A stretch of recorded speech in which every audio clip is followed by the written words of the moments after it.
Qual era l'aspetto fisico di Carlo Magno? Lasciamo parlare Eginardo, che lo conobbe personalmente e che dopo la sua morte scrisse la biografia più importante che noi abbiamo oggi su Carlo Magno.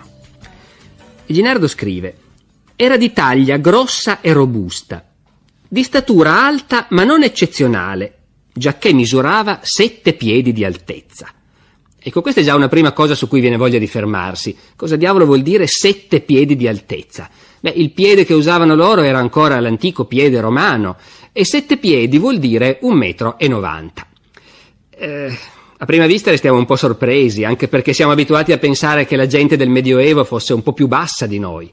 E invece ecco che Eginardo ci dice che Carlo Magno era alto 1,90 m e ci dice anche che non era poi una statura così eccezionale.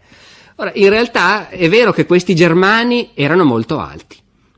I romani, che erano gente mediterranea e tracagnotta, erano molto colpiti dall'altezza dei barbari. E in effetti 7 piedi è la misura che spesso anche i cronisti antichi attribuiscono ai germani. Detto questo, noi potremmo anche pensare che Eginardo magari stesse un po' esagerando. E invece anche questo è uno di quei casi in cui la ricerca moderna ha confermato quello che diceva l'autore medievale. Nell'Ottocento, a un certo punto, gli scienziati sono andati a aprire la tomba di Carlo Magno ad Aquisgrana, hanno tirato fuori lo scheletro e l'hanno misurato, ed era davvero alto 1,92 m.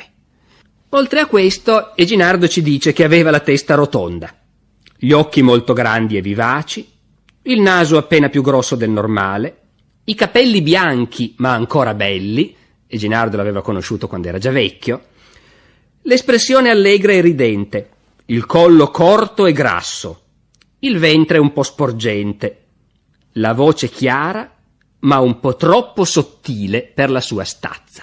Ecco, questo è uno di quei particolari che ci fanno capire, o almeno che ci fanno pensare che siamo di fronte alla verità, perché Eginardo, che sta costruendo un ritratto ideale del suo padrone, non ci avrebbe detto questa cosa se non fosse vera. Quindi questo colosso, alto 1,90 m, grande, grosso, con anche un po' di pancetta, aveva una vocina un pochino effeminata, ma insomma, pazienza. Abbiamo modo di confermare questo ritratto magari con qualche immagine. Non è che nell'Alto Medioevo ci siano tanti ritratti della gente. Di Carlo Magno però qualche cosa abbiamo. Abbiamo per esempio le monete. Ogni re dell'epoca si faceva rappresentare sulle sue monete, in modo che tutti i sudditi, quando avevano in mano un pezzetto d'argento, sapessero che quel pezzetto d'argento era garantito personalmente dal re. E sulle monete di Carlo Magno, l'effigie che troviamo, c'è poco da fare, è quella. È un uomo corpulento, col collo grasso, taurino, i capelli tagliati corti sulle orecchie, i baffoni spioventi. Insomma, è sicuramente il Carlo Magno che ci rappresenta Eginardo. Baffoni, quindi. Non c'entra niente quell'iconografia più tarda a cui tutti siamo abituati del Carlo Magno con una gran barba bianca. I franchi non portavano la barba. E quella era un'epoca poco individualista, la gente seguiva le abitudini del suo popolo. I franchi avevano il mento rasato, tant'è vero che quando Carlo Magno sconfigge il duca longobardo di Benevento, negli articoli del trattato di pace si mette anche questo, che il duca dovrà farsi tagliare la barba e radere il mento all'uso franco, a dimostrare la sua sottomissione. Invece l'uso franco prevedeva i baffoni, e non c'è dubbio che appunto di questi mustacchi Carlo Magno avesse un gran bel paio. Che lingua parlava Carlo Magno? Anche questo è un problema che bisogna porsi. Beh, i franchi anticamente parlavano un loro dialetto germanico, di cui non sappiamo moltissimo, ma insomma si rende l'idea se si dice che il discendente diretto è l'olandese. Però i franchi da molto tempo erano distribuiti anche in mezzo ai romani della Gallia, e gran parte dei franchi parlavano ormai una lingua romanza, come dicono i filologi, cioè in sostanza un dialetto del latino, l'antenato del francese odierno. I franchi quindi erano spaccati, una parte parlava in lingua germanica, una parte parlava in lingua neolatina. Ed è proprio in quest'epoca che nasce il concetto, che poi è destinato a avere successo nel mondo moderno, di tedesco, di lingua tedesca. Le prime testimonianze sono proprio di quest'epoca, il dialetto germanico di quei franchi che sono rimasti più a nord e parlano ancora l'antica lingua, nelle fonti del tempo di Carlo Magno è chiamato lingua teodisca. E questo era certamente il dialetto di Carlo Magno, la lingua materna, voglio dire. Ci sono alcuni casi in cui lo stesso Carlo Magno, nelle sue leggi, cita delle espressioni in lingua germanica e le commenta proprio in questo modo, con la frase «come noi diciamo in lingua tedesca». Quindi da questo punto di vista sarebbero stati contenti gli storici tedeschi dell'Ottocento, insomma, alla fin fine parlava in lingua germanica. Ma questa è soltanto una piccola parte del patrimonio linguistico di cui un Carlo Magno doveva disporre. Tanto per cominciare, qualunque re di quest'epoca parlava latino. Parlava latino perché il latino era l'inglese dell'epoca, era la lingua internazionale, era l'unica lingua scritta. Chiunque volesse scrivere qualche cosa o leggere qualche cosa doveva sapere il latino. Tutte le lettere, tutti gli atti di governo, tutte le leggi sono scritti in latino. E quindi certamente Carlo Magno aveva imparato il latino e in latino poteva conversare con intellettuali che venivano dai 4 angoli d'Europa, perché alla sua corte si trovano intellettuali longobardi, intellettuali anglosassoni. Tutti costoro avranno anche imparato il franco, ma in latino potevano parlare fin dal primo giorno col loro re. Una versione più plebea del latino, una versione dialettale, era quella che parlavano i franchi della Gallia. E sicuramente Carlo Magno, re dei Franchi, doveva essere in grado di discorrere con tutti i suoi sudditi. Quindi non c'è dubbio che oltre al latino dotto, quello che serviva per parlare con gli ambasciatori dei papi, ecco, Carlo Magno sapeva anche parlare il dialettaccio della gente, quello che era l'antenato del francese moderno. E poi non basta, c'era ancora un'altra lingua internazionale dell'epoca, difficile, maledettamente difficile, ma senza non si poteva stare, il greco. Cioè, naturalmente, tutti quanti ne facevano a meno benissimo, ma non il re che doveva ricevere spesso ambasciatori bizantini, che doveva gestire una politica estera complicata con l'impero di Costantinopoli e che difficilmente poteva accontentarsi degli interpreti. Per certe questioni era importante che potesse discutere personalmente con gli ambasciatori. E Ginardo ci dice che Carlo Magno si impegnò molto seriamente per imparare il greco. Ci dice anche Ginardo che non lo imparò mai proprio bene, non si azzardava troppo a parlarlo in pubblico, ma certamente lo capiva, certamente era in grado di verificare, quando arrivavano gli ambasciatori bizantini, se le traduzioni degli interpreti funzionavano o se invece lo stavano menando per il naso. Ecco quindi un aspetto che, se vogliamo, è facile dimenticare, che invece è importante. Essere un politico, anche a quell'epoca, significava saper padroneggiare le lingue straniere, e più uno le padroneggiava, più la sua politica poteva essere poi efficace. Come si vestiva Carlo Magno? Ecco, bisogna pensare che questa è un'epoca in cui ogni popolo, così come aveva il suo modo di tagliarsi i capelli, i baffi, la barba, allo stesso modo ogni popolo era reso immediatamente riconoscibile dal modo di vestirsi. Ripetiamolo, questa non era un'epoca individualista. Questa era gente che aveva molto forte il senso dell'identità etnica, dell'appartenenza a un popolo, che doveva essere immediatamente visibile anche nell'abbigliamento. E quindi Carlo Magno si vestiva alla maniera franca, e i cronisti questo lo sottolineano. Ma in cosa consisteva poi il modo franco di vestirsi?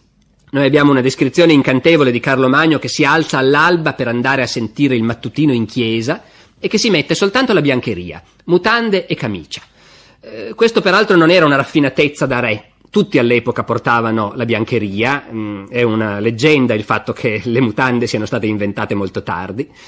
Sopra la biancheria Carlo Magno si metteva una lunga cappa, lunga fino ai piedi, e così se ne andava in chiesa a sentire il mattutino. Poi tornava e finiva di vestirsi. L'abbigliamento complessivamente comprendeva essenzialmente un capo di abbigliamento fondamentale, la tunica, una tunica fino alle ginocchia che si stringeva alla vita con una cintura e che era praticamente uguale per tutti. Questa era un'epoca non democratica, ma egualitaria sì, perché erano tutti abbastanza poveri. Anche il lusso che poteva concedersi il re non era poi qualche cosa di straordinario. Quindi anche il re si vestiva come gli altri. Certamente la sua tunica sarà stata di tessuto migliore, più pregiato, magari di seta importata dall'Oriente. La cintura sarà stata magari ornata d'oro, ma alla fine sempre quello era. Portavano i calzoni, che erano, come sappiamo, un'invenzione dei Germani. Gli antichi romani non li usavano i calzoni. Però potevano anche non metterli volendo, perché la tunica appunto arrivava fino alle ginocchia. Portavano le calze, che spesso avevano una suola di cuoio e quindi sostituivano anche le scarpe. Quando faceva freddo, un pellicciotto, e ci dice Eginardo, Carlo Magno aveva pellicciotti di lontra, di agnello e di ratto, e anche questo è straordinario. Il padrone di mezza Europa che si fa fare una pelliccia di pelli di topo. Anche questo ci dà il senso della fondamentale povertà materiale di questo mondo. E poi naturalmente c'era la lunga cappa, la cappa lunga fino ai piedi, che Carlo Magno prediligeva. Questa cappa lunga fino ai piedi colpì i contemporanei per un motivo molto preciso e molto semplice, che era un capo di abbigliamento fuori moda. E però Carlo Magno, che era uno che faceva di testa sua in generale, continuò sempre a usarla, e non solo. Quando si accorse che la moda stava cambiando e che in giro si vedevano dei mantelli, delle cappe più corti, ebbene Carlo Magno trovò che quella era una pessima cosa. Questa novità non gli piaceva per niente. Introdusse addirittura una legislazione per scoraggiare i commercianti dal mettere in vendita cappe troppo corte. E giustificò questa cosa in un modo che è molto indicativo della personalità di Carlo Magno. Carlo Magno era un uomo sanguigno, sensuale, ne riparleremo, che cadeva spesso anche nella volgarità. E nel caso della cappa risulta che affermò chiaramente che le cappe dovevano essere lunghe, altrimenti quando uno si apparta fuori in campagna per un bisogno c'è da gelarsi i piedi se la cappa è troppo corta. E su questo pretesto intervenne per vietare che i mantelli in vendita nel suo regno fossero troppo corti. Solo 2 volte in vita sua Carlo Magno fu convinto faticosamente a non vestirsi alla moda franca. E sono le 2 volte in cui andò in visita ufficiale a Roma e i papi, suoi alleati, lo pregarono di vestirsi all'uso romano, visto che dopo tutto era pur sempre l'imperatore romano e sembrava una cosa sgradevole che si facesse vedere in giro per la città eterna abbigliato come un capo barbaro. Come si svolgeva la giornata di Carlo Magno? Oggi le nostre giornate sono scandite soprattutto dai pasti. In realtà all'epoca si faceva un unico pasto principale, quella che gli antichi romani chiamavano la cena, e che si svolgeva in realtà all'inizio del pomeriggio. Non era questo che scandiva la giornata di Carlo Magno. La sua giornata era determinata in modo molto più importante dai servizi liturgici. E questo è un aspetto che rischiamo di dimenticare pensando a questo re guerriero, cacciatore, sensuale, spesso violento. In realtà Carlo Magno era al tempo stesso un personaggio sacro. Era il re unto con l'olio santo e che doveva fare da tramite fra il suo popolo e Dio. E come tale aveva il dovere di colloquiare con Dio regolarmente, quotidianamente. Carlo Magno si svegliava come i monaci, estate e inverno, all'alba. Si vestiva alla belle meglio, come abbiamo appena detto, e protetto dalla sua lunga cappa andava in chiesa a sentire il primo servizio del mattino, il mattutino. Soltanto dopo questo primo servizio, che poteva essere anche molto lungo e impegnativo, tornava in camera e davanti al fuoco, se era inverno, si vestiva. A quel punto era già completamente sveglio, forse avrà sonnecchiato un po' durante il mattutino, ma mentre si vestiva era già in piena attività.